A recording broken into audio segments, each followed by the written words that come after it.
Welcome back to Stoic PsychoMind. Today we're diving straight into something powerful, how to build unshakable mental strength using Stoic thinking. If you're new here, make sure you check out our last episode, How to Make Better Decisions Every Day. Marcus broke down how your mind builds a decision system, not just individual choices. It was simple, clear, and honestly life-changing for a lot of you. Marcus, before we start today, can you give a quick reminder from last time? Of course. Last episode, I explained that decision-making becomes easier when your values, attention, and habits are aligned. If those three are scattered, your life becomes noisy and confusing. If you missed that episode, go watch it. Beautiful. So let's get straight to it. What does mental strength actually mean in Stoic philosophy? Mental strength isn't toughness. It's not acting cold. It's not pretending you don't feel anything. It's not forcing yourself to push through pain without understanding it. Real mental strength is stability. It's the ability to stay clear, calm, and in control even when things around you get chaotic. It's the ability to maintain your internal order when the external world feels out of order.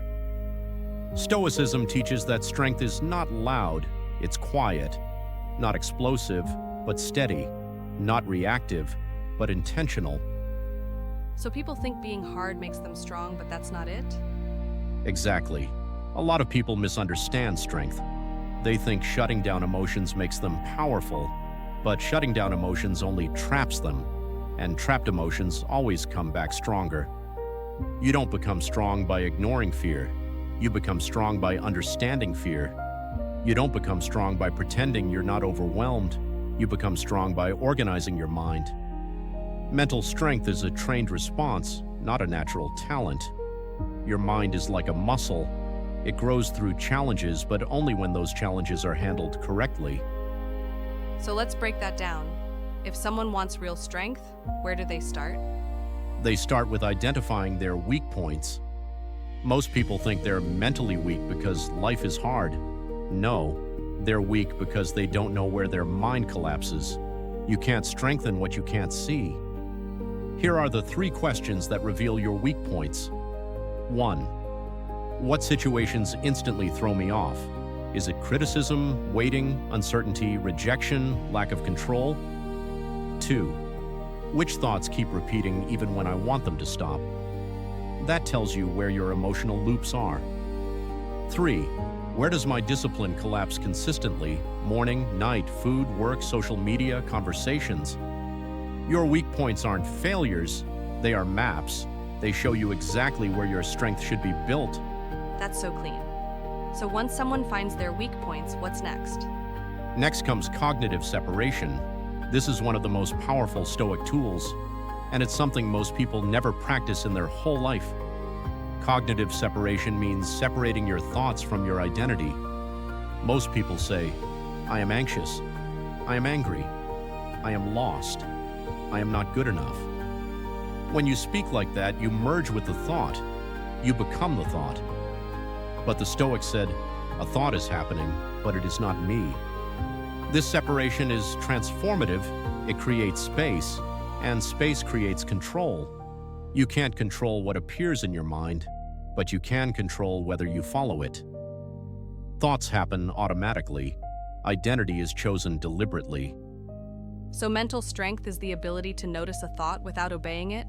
Exactly. Thoughts are suggestions, not commands. A thought can knock on the door, but you decide whether to let it in. Once you understand that, your mind becomes much harder to break. Now after that, you train your response system. Weak minds react, strong minds respond. Reacting is fast, emotional, and automatic. Responding is slow, intentional, and wise. And this is where Stoicism becomes incredibly practical. You can train your responses before life hits you. Pre-deciding, right? Yes, and pre-deciding eliminates emotional hijacks. If you know social media distracts you, you set rules before opening the app. If you know certain comments trigger you, you decide ahead of time how you'll respond. If you know stressful situations make you panic, you prepare a breathing pattern and a mental script. Most people wait for the crisis to figure out what to do. Stoics prepare before the storm, not during it. Preparation creates stability, structure creates calmness, clarity creates confidence. I love that. It makes mental strength feel like engineering, not motivation.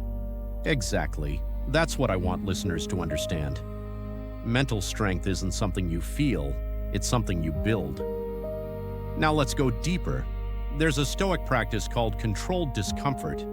This means intentionally putting yourself in small, safe stress situations every day. Not overwhelming challenges, mild, controlled discomfort. Why small discomfort? Because the mind adapts, stress becomes familiar, fear reduces, overthinking weakens, and life stops feeling so heavy. Here are examples. 10 to 20 seconds of a cold shower, doing the hardest task first, sitting with complete silence for 5 minutes, delaying an emotional reaction by 90 seconds, saying no when you usually say yes, walking without your phone, eating without entertainment, waking up 10 minutes earlier than usual. These don't sound big, but they rewire your brain. They shape your internal architecture. They build psychological resistance. They remove emotional softness. So discomfort becomes training, not punishment. Absolutely. Just like the body adapts to weight, the mind adapts to pressure, and over time you become unshakable. Now here's the final blueprint for anyone who wants a strong mind. 1. Clarify your values. Your values are your compass. 2. Identify your weak points. Your weak points show you where to grow. 3. Separate thoughts from identity. Your thoughts are not you. 4. Train responses instead of reactions. Pause before acting. 5. Use controlled discomfort. Small stress builds big resilience. 6. Review daily reflection sharpens awareness. 7. Adjust every week. Weakness turns to strength through repetition. This is the system. If you follow it, strength becomes automatic. You won't have to force stability. It will become your default setting. This is powerful. And listeners, if this episode is helping you think clearer and live better, please support us by subscribing. It truly helps us reach more people who need these lessons. Remember, your mind is your workshop. Every choice you make shapes it. Mental strength is not a personality trait. It's a structure you build over time. If you build it correctly, life stops feeling overwhelming and starts feeling manageable. Marcus, thank you. And to everyone listening, go back and watch the last episode. It will make today's insights even stronger. Take these tools, use them daily, and continue mastering your mind. We'll see you in the next episode of Stoic PsychoMind.